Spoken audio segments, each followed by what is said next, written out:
과거에 수십 명을 잔인하게 찢어 죽인 연쇄 살인마가 있습니다. 어느 날 이 살인마가 손을 씻고는 하얀 와이셔츠를 입고 나타나 말합니다. 나 이제부터 착하게 살 테니까 경찰관 시켜줘.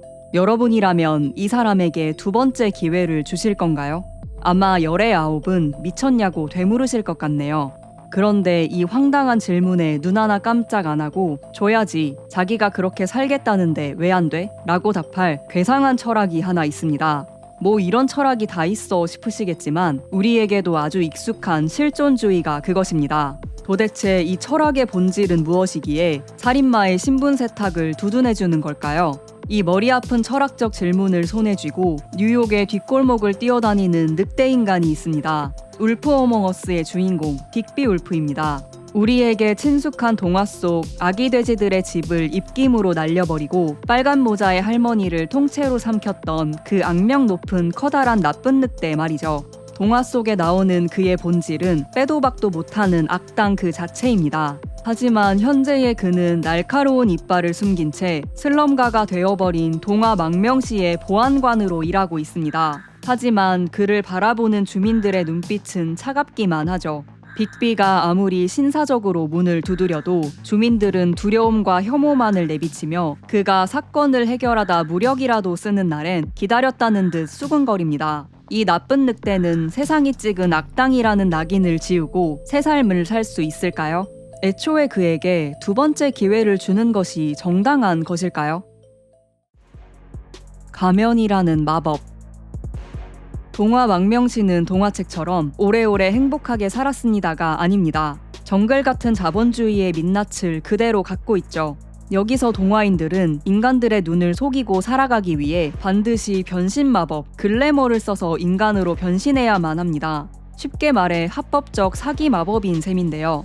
이 모순적인 마법은 우리가 매일 아침 얼굴에 끼워 넣는 가면, 페르소나와 닮아 있습니다. 우리도 사회에서 살아남기 위해 만들어진 미소와 품위를 장착하니까요. 문제는 이 변신 마법이 너무나 비싸다는 겁니다. 만약 돈이 없어서 마법을 사지 못하면 농장이라는 수용소로 쫓겨나게 됩니다.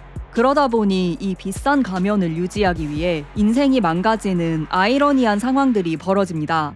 게임에서는 미녀와 야수의 이야기가 나옵니다.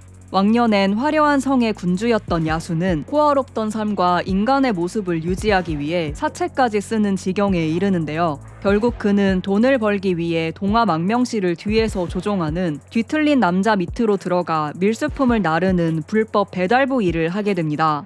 아내인 미녀의 형편도 좋지 못했습니다. 그녀는 세상에서 가장 아름다운 공주였지만 지금은 싸구려 모텔 카운터에 앉아 야간 아르바이트를 하고 있죠. 가면을 유지하기 위해 내 본성과 자유를 억누르고 현실에 순응하는 것, 이것이 페르소나가 주는 비극이죠. 물론 이 상황을 받아들이지 않는 자도 있었습니다.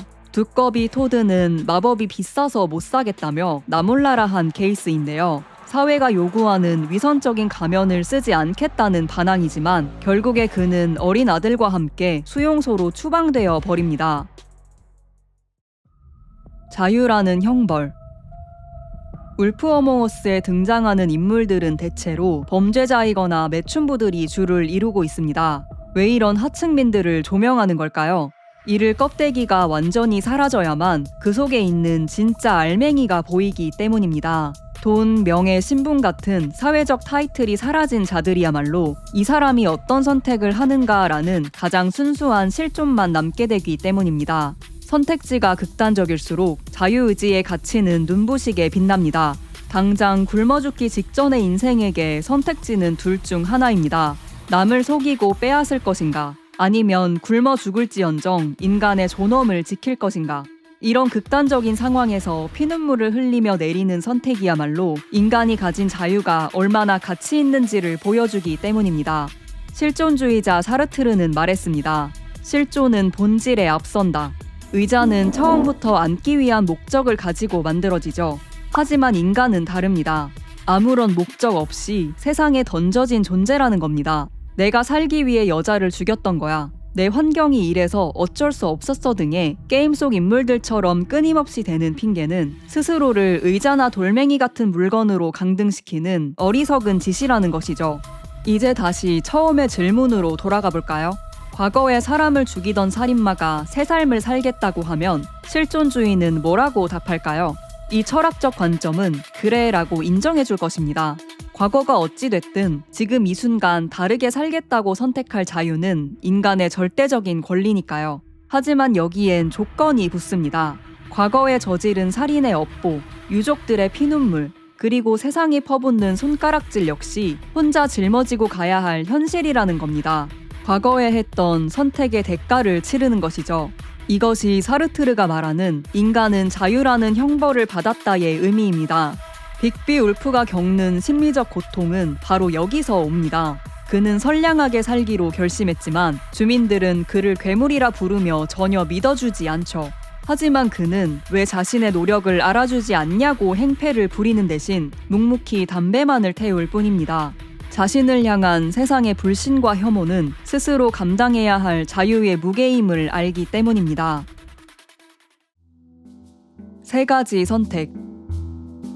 게임의 엔딩 부분은 상당히 씁쓸합니다. 빅비가 목숨을 걸고 뒤틀린 남자를 처단했음에도 불구하고 결과적으로 동화 망명시는 변하지 않았다는 사실인데요.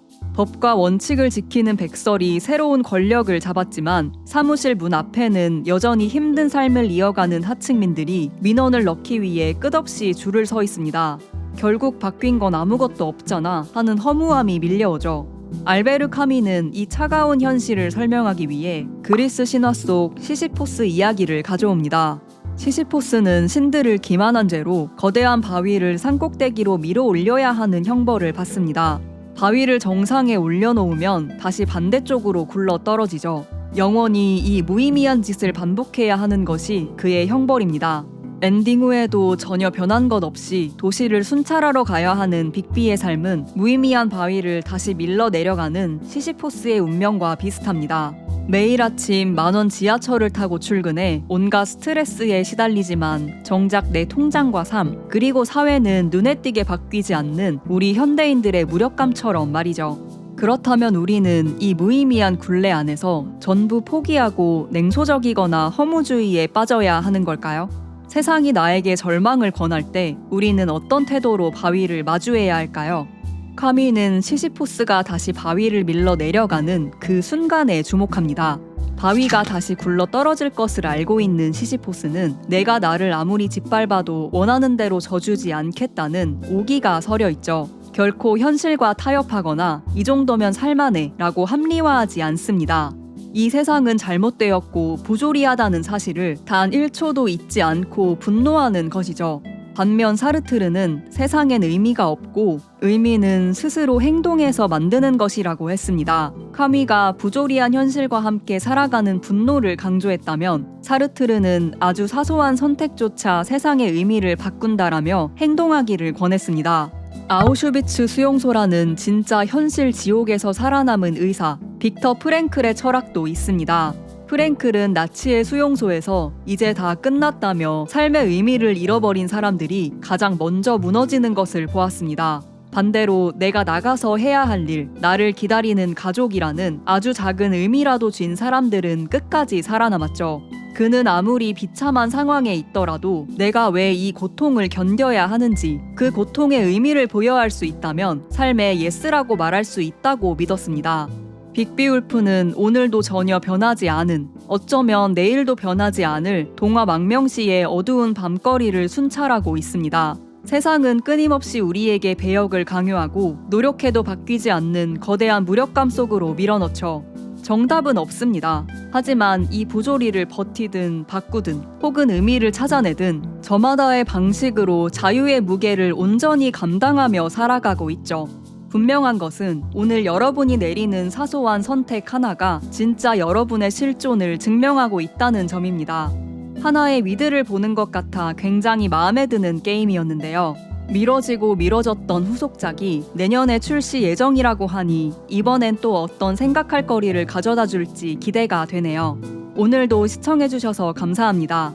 그럼 다음에 또 다른 설명으로 찾아뵙겠습니다.